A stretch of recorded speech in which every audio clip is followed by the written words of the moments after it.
Welcome to the Slow Way podcast, a space where we explore slowing down, finding presence, and living intentionally.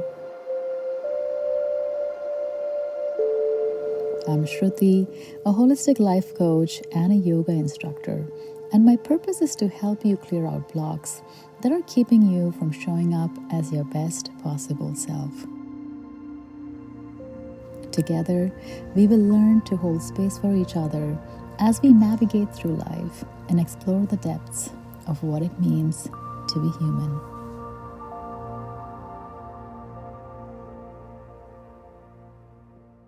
Hello, everybody. Today, we're diving into something that drains so many of us, and that is overthinking. If you've ever found yourself mentally exhausted by the looping thoughts, this episode is definitely for you. Let's just start by acknowledging how tired overthinking can make us. And most of us aren't even doing physically demanding work anymore. And yet we find ourselves utterly spent by the end of the day, and the exhaustion is largely mental, not physical. Overthinking doesn't just keep us stuck, it's an energy vampire, so it just leaves us emotionally, mentally, and even physically drained without us even realizing it. And today we're going to explore more about why this happens and how this is linked to our brain's protective mechanisms and what we can do to break the cycle. Overthinking is your brain's way to try to protect you. And because this happens to be a part of our brain's ancient survival-oriented mechanism. And so ruminating and catastrophizing are attempts to create a sense of false safety and false control. Think about it. When you imagine all the worst case scenarios, your brain feels like it's preparing you for danger. If you've already kind of quote unquote experienced something in your mind, it feels less threatening. But this protective mechanism doesn't actually solve problems. It's actually just keeping you stuck in a loop of fear and what ifs.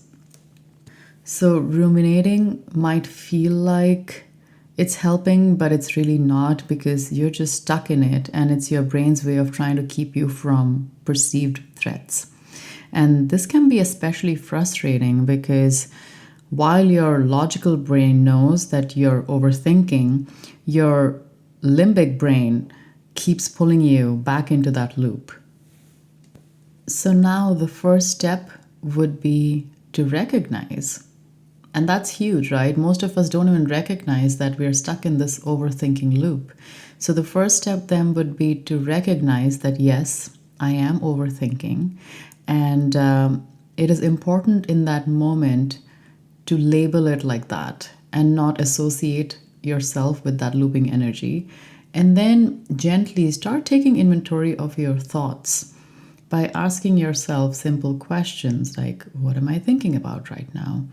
And is this thought helping me or is it draining me? Am I stuck in a loop of what ifs or should haves? And what do I do to break out of it? Right? So once you notice the pattern, you very gently start to interrupt the pattern, and you question the pattern, and you question the thought, you question the validity of the thought, because most of these are imaginary battles that we're just fighting in our own heads, in an attempt to create this false sense of control and safety. And when I say interrupt your thoughts, I don't mean try to force the thoughts to go away, but instead we do hold the power to redirect them. So now that we realize that this is an energy stuck in a loop, the best thing to do in that moment is to recognize it and give that energy a place to go. right? You need to find an energy outlet.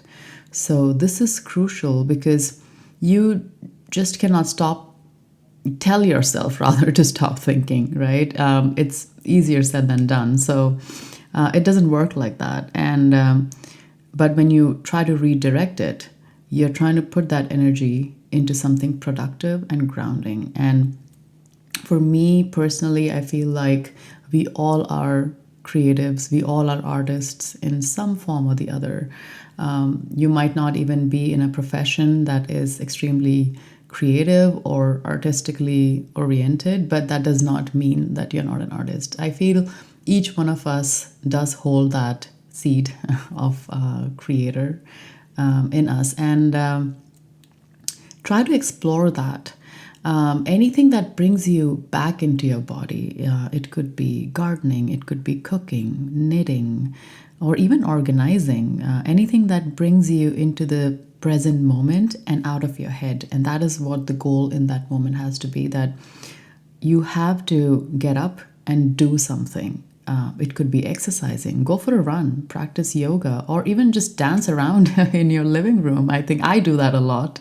And just having a creative project on hand at all times. I think this has been really helpful for me personally, is having a piece of art that I'm working on, or having a podcast script that I'm working on. So in moments when I catch myself overthinking, I immediately steer my energies into a creative outlet. And that can look different to different people. Even pottery is beautiful, it's so therapeutic. And I think an immediate one I would say is just moving your body. I always say movement is medicine. Just move your body, go for a run, just stretch yourself out. These are some of the techniques to be productive and to kind of channel that looping energy into something creative and productive. In a way, we are trying to break that loop, and instead of just ruminating and dwelling in those thoughts, you express them in a healthy way. Another way to break the loop, and we've spoken about this before, are some of the grounding exercises, and that can be breathing. You can breathe in for 4 counts, hold the breath for 4 counts, and exhale for 6 counts. And this immediately brings you back into your body. Another simple grounding exercise is to engage your senses. Take a deep breath and just look around you. Engage your senses in: what do you see? What sounds do you hear?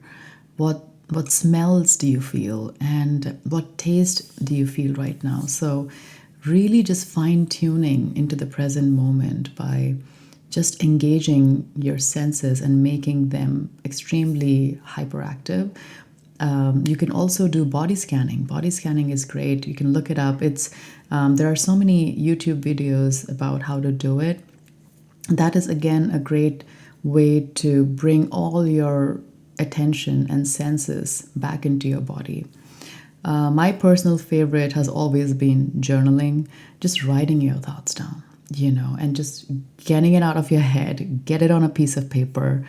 You can see your thoughts more objectively. There's something about it. The minute it's on a piece of paper, there's a separation that happens there. Now you are the observer in a very tangible form. So you're able to observe your thoughts and see it for what they are, process it, and let them go. What I would like to emphasize here is the importance of being gentle and kind with yourself in this whole process. You cannot berate yourself for overthinking. Overthinking is not a personal failure. It's a sign that your brain is actually doing what it's designed to do, and which is to keep you safe. But just because it's a natural response doesn't mean it's helpful. And that's how you evolve from living in your survival brain to a more evolved, thoughtful, and mindful approach, and move from a more centralized place of presence. And learning to break the cycle of overthinking, like anything else, it takes time and it takes practice. So don't get frustrated if you don't get it perfect every single time, and that's okay. You just have to be patient with yourself as you're learning to manage your own thoughts. I call it energy management, really, because it's all just energy.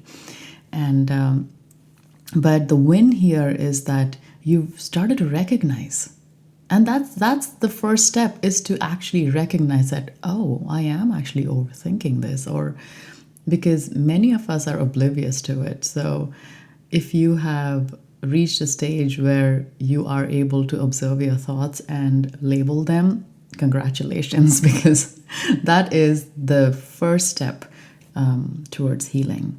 And when you recognize overthinking as looping energy and find an outlet for it, you start to reclaim your energy. You free up all this mental space for creativity, joy, and connection. And remember, you deserve to feel rested and at ease.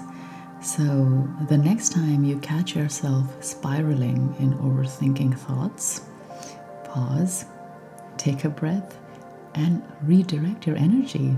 We've got this. Thank you so much for joining me on the Slow Way. If this episode has resonated with you, and if you feel called for, please do share it with someone who you think would benefit from it. Until next time, take care of yourself and remember to go slow. Bye-bye.